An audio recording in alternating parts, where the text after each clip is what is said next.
Malam itu Pak Bagio tidak bisa tidur. Dia selalu terbayang tatapan mata dari Blandong yang kesurupan tadi siang. Karena tidak bisa tidur, Pak Bagio duduk di teras rumahnya, sembari ngopi hingga larut malam. Tidak terasa waktu sudah menunjukkan pukul 1 dini hari. Pak Bagio memutuskan untuk masuk ke rumah, dan tak lupa dia mengunci pagar depan rumahnya. Tapi ketika dia hendak mengaitkan penguncinya, tiba-tiba terdengar suara. "Mas." Pak Bagio menoleh ke kanan dan ke kiri, tapi tidak ada siapa-siapa. Dan suara itu muncul lagi. "Mas." Suara itu terdengar seperti suara wanita yang sedikit serak. Seketika Pak Bagio merasa takut, dan ia segera bergegas menuju pintu masuk. Tetapi di depan pintu rumahnya sudah berdiri sosok pocong. "Mas, tolong muncullah, Mas."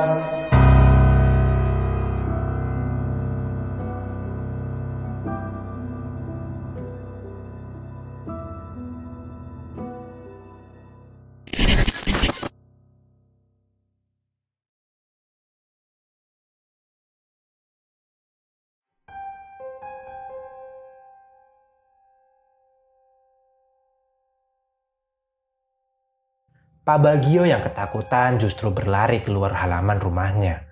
Tapi di jalan yang berbeda pocong itu kembali muncul. Pak Bagio terus berlari sampai akhirnya ia pingsan dan terperosok ke parit desa yang kering. Pak Bagio ditemukan oleh warga yang akan berangkat ke masjid di waktu subuh.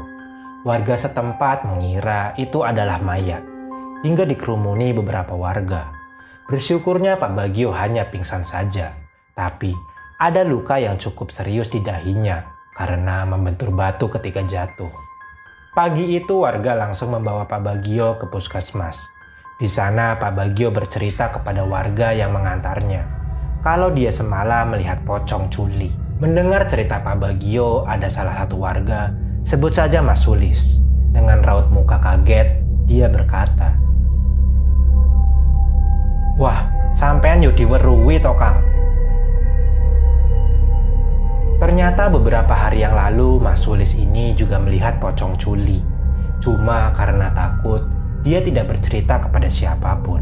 Menurut kesaksian dari Mas Sulis, pada malam itu ketika Mas Sulis tertidur, dia kebangun karena ingin buang air kecil.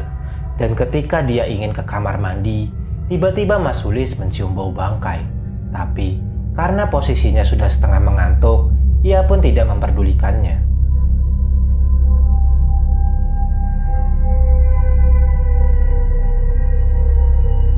Setelahnya selesai buang air kecil, Mas Sulis ingin melanjutkan tidurnya. Tapi di tengah kantuknya dia terus mendengar suara orang batuk di depan rumahnya. Membuatnya sulit untuk terlelap. Semakin lama suara itu semakin membuatnya tak nyaman. Dan karena merasa terganggu, ia mengecek dengan mengintip dari tirai jendela kamarnya.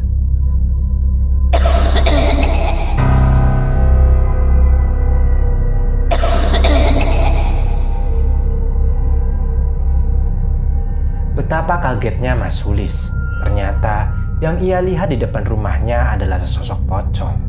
Dan suara batuk itu berasal dari pocong itu.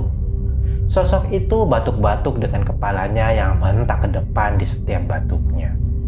Setelah melihat sosok menyeramkan itu, Mas Sulis yang kaget langsung menutup tirai jendelanya. Ia masih tidak yakin dengan apa yang dilihatnya. Dengan gugup, ia kembali memastikan dengan membuka tirainya. Dan ternyata sosok pocong yang ia lihat tadi masih ada. Entah kenapa Mas Sulis tidak segera kembali menutup tirai. Dia justru terus mengamati sosok pocong yang batuk-batuk itu. Dan ketika dia tengah mengamati, tiba-tiba sosok itu menoleh ke arah Mas Sulis dan berkata, "Uculno, Mas."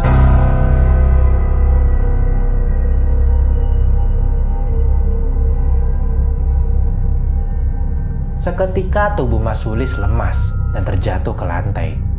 Dia segera merangkak mendekap Al-Quran yang berada di dekat tempat tidurnya. Suara itu sempat terdengar beberapa kali dan kemudian hilang. Masulis mencoba menenangkan hatinya. Walaupun dia tergolong orang yang pemberani, tapi kali ini dia benar-benar merasa takut dengan pocong itu.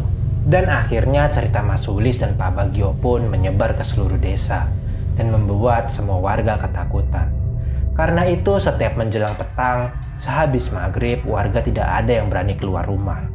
Suasana pun menjadi semakin mencekam. Dan sejak saat itu teror pocong Culi justru semakin menjadi-jadi.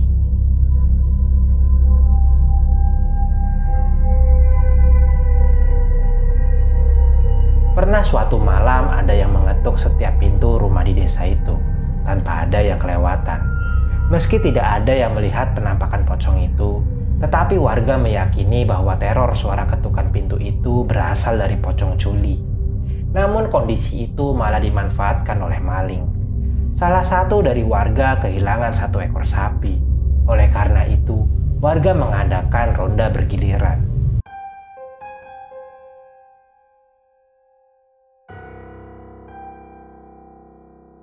Masih di tahun 1990, Kuncung, Naryo, dan Dadik, mereka adalah pemuda di desa itu, yang kebetulan malam itu mereka kebagian jatah ronda. Mereka bertiga ini semuanya penakut.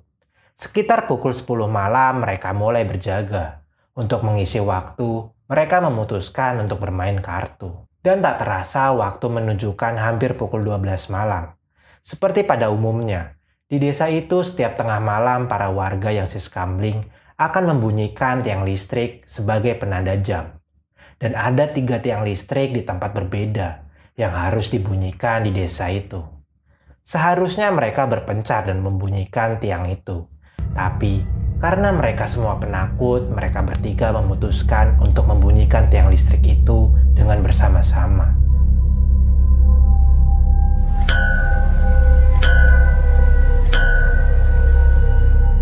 Singkat cerita, 2 tiang listrik sudah dipukul. Tersisa 1 tiang lagi. Tapi tiang itu letaknya di pojok desa. Dan disitulah dulu Pak Bagio ditemukan pingsan di dalam parit kering. Mereka sempat mengurungkan niat untuk menuju ke sana. Tapi setelah berunding sekitar pukul 1 malam, mereka bertiga pun memberanikan diri menuju tiang listrik itu.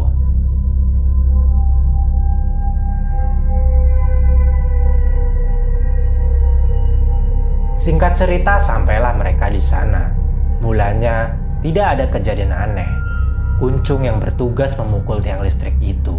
Sedangkan Dadik dan Naryo, mereka berdua saling berpegangan karena merasa takut. "Ayo lek bali neng bos." Ketika mereka hendak berjalan, tiba-tiba tercium bau bangkai yang sangat menyengat.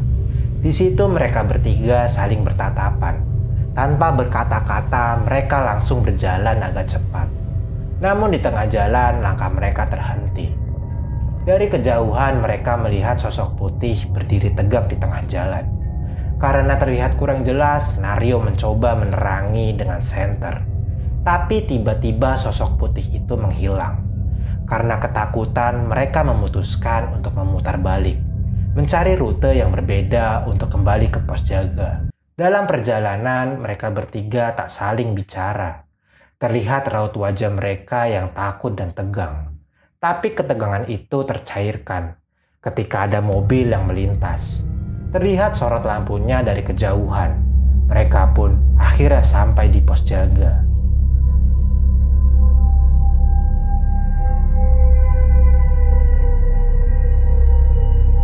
Di sana mereka memutar radio dengan kencang. Tapi di jam segitu hanya ada acara wayang. Dan suara gamelan justru malah membuat suasana semakin terasa horor.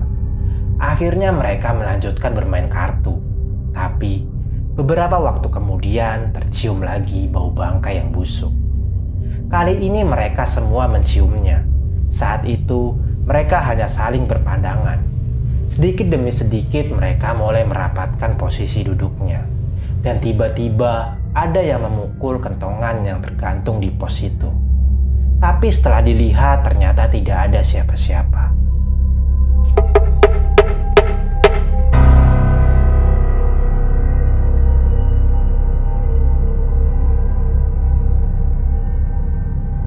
Mereka semua langsung lari berhamburan dan pulang ke rumah masing-masing. Kuncung yang rumahnya paling dekat tentu sampai lebih dulu. Tapi ketika dia sampai di depan rumahnya, dia melihat sosok pocong yang sedang mengetuk-ngetuk pintu rumahnya menggunakan kepalanya. Saking kagetnya, Kuncung hanya berdiri mematung. Ia tidak bisa bergerak. Pandangannya hanya tertuju pada sosok itu yang terlihat terus-menerus menggedor pintu rumah menggunakan kepalanya dengan tempo yang lambat.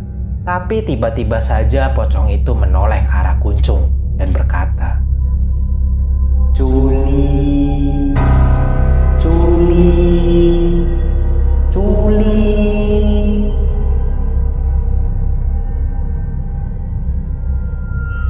Pocong itu berkata Culi ke arah Kuncung sambil menggelengkan kepalanya.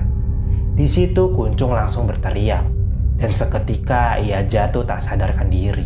Dari dalam rumah bapaknya mendengar suara teriakan Kuncung dan langsung mendatangi Kuncung.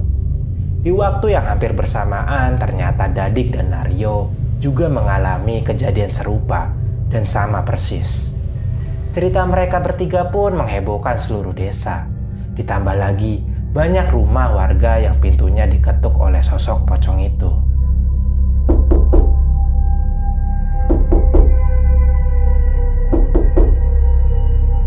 Suasana desa menjadi semakin mencekam. Tak hanya ketukan, tapi juga suara minta tolong. Tulung, tulung, uculno.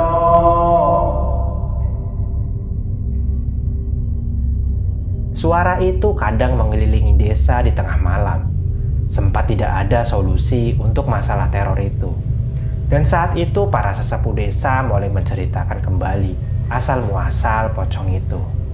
Orang yang dulu tak percaya pun sekarang mulai membuka pikirannya. Warga juga mulai tahu kalau tempat bersemayam sosok itu adalah di kebun milik ayahnya Agus, di bawah batu besar itu.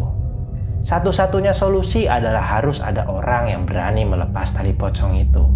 Tapi tentunya tidak ada yang berani.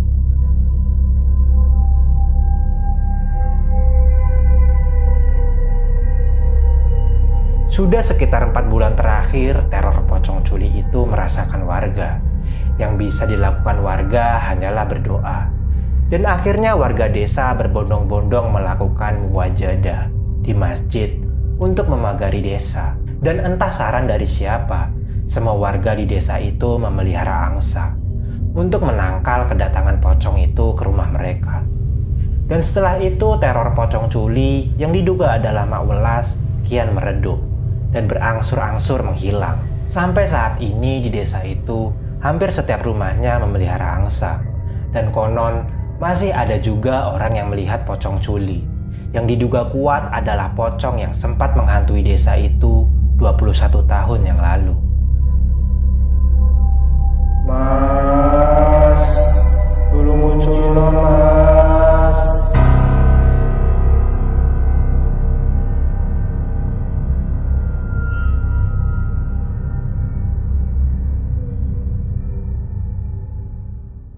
Ya, tadi itu adalah cerita urban legend pocong Culi yang sempat viral ceritanya. Karena menyebarkan teror dengan cara mengetuk pintu setiap rumah warga desa. Dan meminta untuk melepaskan ikatan tali pocongnya di Temanggung pada tahun 1990. Ambil pembelajaran dari kisah ini. Dan terima kasih yang telah mendengarkan kisah ini sampai habis. Jangan lupa like, komen, dan subscribe channel Sketsa Malam agar kita makin semangat dalam membawakan kisah-kisah horor selanjutnya. Saya Robi, Sketsa Malam, undur diri.